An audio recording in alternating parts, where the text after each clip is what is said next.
ওম Shri গুরুজয় spiritual জ্ঞান চ্যানেলে আপনাদের আবারও স্বাগত জানাই।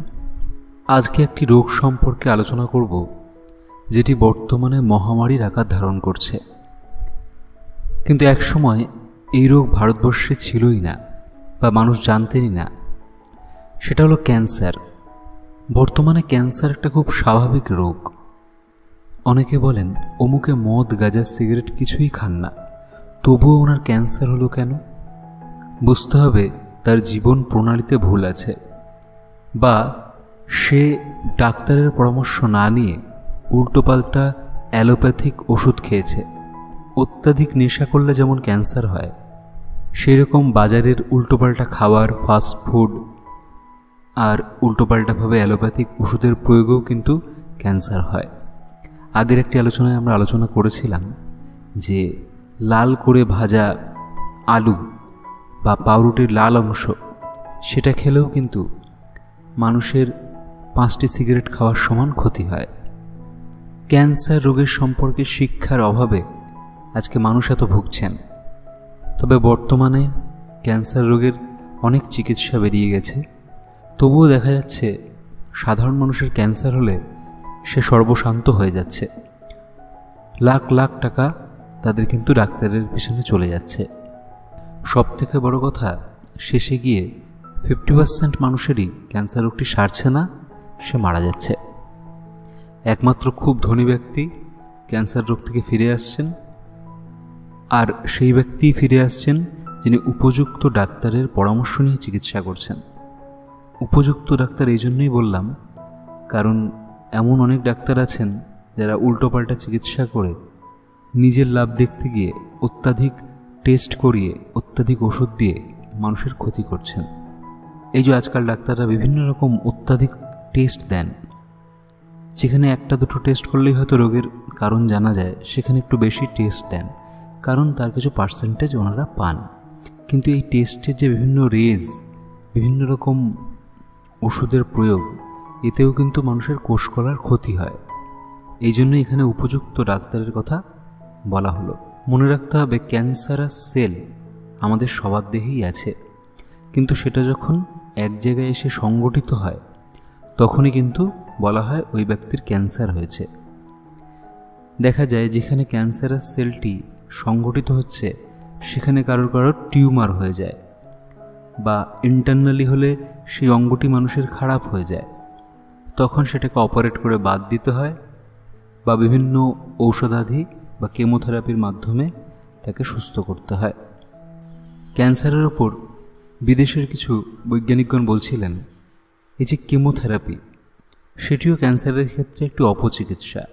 সেক্ষেত্রেও সুস্থ হওয়ার হার মাত্র 8 to 10%। তবে বর্তমানে অনেকের ক্ষেত্রে এটি কার্যকর হচ্ছে। এবার আসি ক্যান্সার সম্পর্কে স্বামী পরমানন্দজি যে আলোচনায় বললেন সেই প্রসঙ্গে। উনি বললেন, ক্যান্সার কোনো রোগ নয়, মা জগদম্বা দেখিয়ে দিয়ে গেলেন। দেহ কোষকলা যখন ডিসহারমোনি অর্থাৎ অসামঞ্জস্য হয়ে পড়ে, মাংসপিণ্ড বা পেশি যখন অত্যাধিক স্ফীত হয়ে যায়, 6 মাসের দেহকোষ 6 দিনে বাড়ে, তখন তা ঘা হয়ে যায়। এই রোগের কোনো ঔষধ আবিষ্কার হয়নি, তাই সার্জেনরা অপারেশন করে সেই মৃত কোষকলা বা ক্যান্সার অংশটি বাদ দিয়ে দেন বা রেয়ে দিয়ে পুড়িয়ে দেন। উনি আরও বললেন, আমাদের শরীরে আরএনএ ও ডিএনএ এই 2 প্রকার নিউক্লিক অ্যাসিড আছে। এদের একটা ক্ষয়কার্য করে, অন্যটি কোষকে পুষ্ট করে, তাই দেহের সামঞ্জস্য আছে। এক ধরনের কোষ বাড়লে আর অন্যটা ক্ষয় না হলে ক্যান্সার হবে, আবার কোনো কোষ বেশি ক্ষয় হলে ও অন্য ধরনের কোষ না জন্মালে কুষ্ঠ হবে। তাই কুষ্ঠতে শরীর ছোট হয়ে যায়, আর ক্যান্সারে শরীরের কোনো অংশ স্ফীত হয়ে যায়, স্ফীত হতে থাকে। তবে 72 বছরের পর দেহ স্বাভাবিকভাবে ছোট হতে থাকে, কোষকলা ক্ষয় হতে থাকে। ক্যান্সার রোগ হতে পরিত্রাণ পেতে সাধারণভাবে সংযত জীবনযাপন প্রণালীসহ রং করা খাদ্য খাবার, ফ্রিজে রাখা তরিতরকারি ও মিষ্টান্ন এবং ডাক্তারের পরামর্শ ব্যতীত এলোমেলো অ্যালোপ্যাথিক ওষুধ খাওয়া থেকে বিরত থাকতে হবে। এটি আবারও বলছি, ক্যান্সার রোগ হতে পরিত্রাণ পেতে হলে সাধারণভাবে সংযত জীবনযাপন,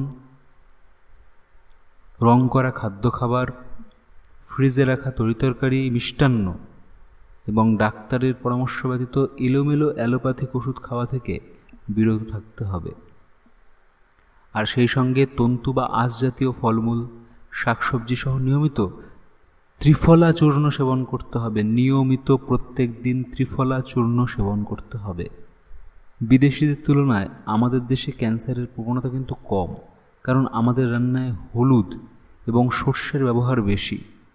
হলুদ এবং সর্ষে কিন্তু ক্যান্সারের এক ধরনের ওষুধ। সংযত জীবন প্রণালী মানে আহার, বিহার, রমণ, নিদ্রা, এই চারের সংযম চাই।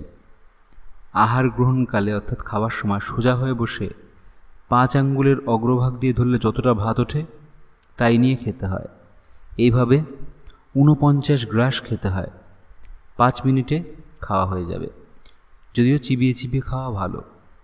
বলা হয়ে থাকে অন্তত 24 বার চিবিয়ে খেতে হয়। যারা খাওয়ার সময় অত্যাধিক কথা বলেন, যেটা বিদেশ থেকে এসছে, বিদেশিরা খাওয়ার সময়তেই মূলত কথা বলেন, কারণ সারাদিন ওনারা ব্যস্ত থাকেন। খাবার টেবিলে পরিবার এক জায়গায় বসে গল্প করেন। এখন তো পরিবারবাদও উঠে গেছে বিদেশে, একসাথে বসার কোনো প্রশ্নই নেই। হয়তো টিভি দেখতে দেখতে কেউ খাচ্ছেন বা অমনোযোগী হয়ে খাচ্ছেন, কিন্তু ভারতবর্ষের নিয়ম তা নয়। ভারতবর্ষে প্রথমে খাদ্যকে ইষ্টকে নিবেদন করে তারপরে চুপ করে খেতে হয়। খাওয়ার সময় যারা অত্যাধিক কথা বলেন তাদের কিন্তু বিভিন্ন গ্যাস অম্বল রোগ বেশি হয়, খাদ্য সহজে হজম হতে চায় না। যাদের ক্যান্সার হয় সেই রকম রোগীকে সবেদা ফল, আতা ফল, বিভিন্ন রকম ফল খাওয়াতে হবে, সহজপাচ্য খাবার খাওয়াতে হবে, মিলেটস খাওয়াতে হবে, ওটস খাওয়াতে হবে, আমিষ খাদ্য থেকে দূরে রাখতে হবে। যারা আমিষ খাদ্য ছাড়তে পারছেন না সেক্ষেত্রে আমিষ খাদ্য রান্না করার আগে আমিষ খাদ্যের সাথে আদার ব্যবহার করতে হবে। আদা দিয়ে সেই খাবার রান্না করতে হবে। পেঁয়াজ, রসুন বা অত্যাধিক মশলা দিয়ে সেই খাবার রান্না করা যাবে না। আদা ব্যবহার করলে ওই মাংসের যে ক্ষতিকারক দিক সেটা নষ্ট হয়। ওই জন্য আগেকার দিনে নদীকেন্দ্রিক জায়গাগুলোতে দেখা যায় লক্ষ্মী পুজোতেও অনেকে কিন্তু মাছ অর্পণ করেন ভগবানকে। তো সেক্ষেত্রে তারা যেটা খান সেটাই ভগবানকে অর্পণ করেন। সেক্ষেত্রে কিন্তু এই আদার ব্যবহার দেখা যায়। বা যেখানে অনেকে বলি প্রথা ছিল তারা সেই বলির মাংসও কিন্তু আদা দিয়ে বা আমদা দিয়ে রান্না করতেন, যাতে তার সেই ক্ষতিকারক দিকটা নষ্ট হয়। ডিমেও অত্যাধিক ইউরিক অ্যাসিড বৃদ্ধি পায়। এগুলোর বদলে দেশীয় ডাল বেশি করে খাওয়াতে হবে। সকালে ঘুম থেকে উঠেই হলুদের বড়ি, নিমের বড়ি এইসব খেতে হবে। যৌন কামনা বাসনাগুলোকে সংযত করতে হবে। জীবন প্রণালীতে একটি সুসামঞ্জস্য আনতে হবে। সকালে ভোরবেলায় ওঠা থেকে শুরু করে রাত্রে ঘুমাতে যাওয়া পর্যন্ত একটি সংযত জীবন পালন করতে হবে। একমাত্র তবে গিয়েই ভয় না পেয়ে ক্যান্সার রোগ থেকে বাঁচা যেতে পারে। কারণ ক্যান্সার কোনো রোগ নয়। প্রথমেই পরমানন্দ স্বামী বললেন ক্যান্সার কোনো রোগ নয়। তো মানে আমরা যে উল্টোপাল্টা ফ্রিজের থেকে যখন তখন খাদ্য খাই এবং উল্টোপাল্টা ডাক্তার না দেখিয়ে আমরা পেইন কিলার থেকে শুরু করে গ্যাসের ওষুধ থেকে শুরু করে বিভিন্ন কেমিক্যাল অ্যালোপ্যাথিক ওষুধ মুড়িমুড়কির মতো খাই, এরই ফলাফল হচ্ছে ক্যান্সার।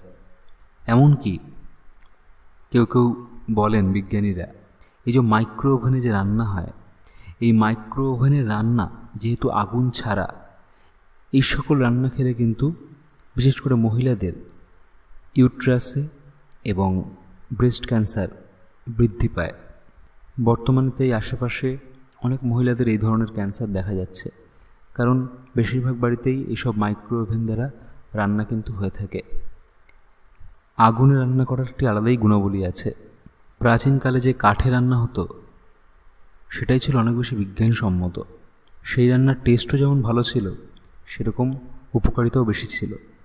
বর্তমানে যে সকল মানুষ বসে কাজ করেন তাদের পক্ষে আলু খাওয়া, অত্যাধিক আমিষ খাবার খাওয়া একদম উচিত নয়, কারণ সেই সব খাবার হজম হয় না। আর মানুষ প্রকৃতিগতভাবেই নিরামিষাশী।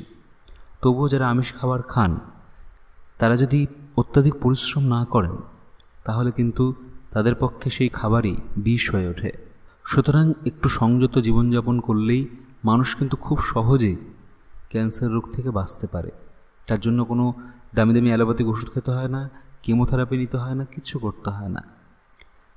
হালকা সহজপাচ্য খাবার, অত্যাধিক ফল, শাকসবজি এবং ফ্রিজের খাবারকে অ্যাভয়েড করা সম্পূর্ণভাবে, আর জীবনে একটু সংযম আনা, এটাই যথেষ্ট।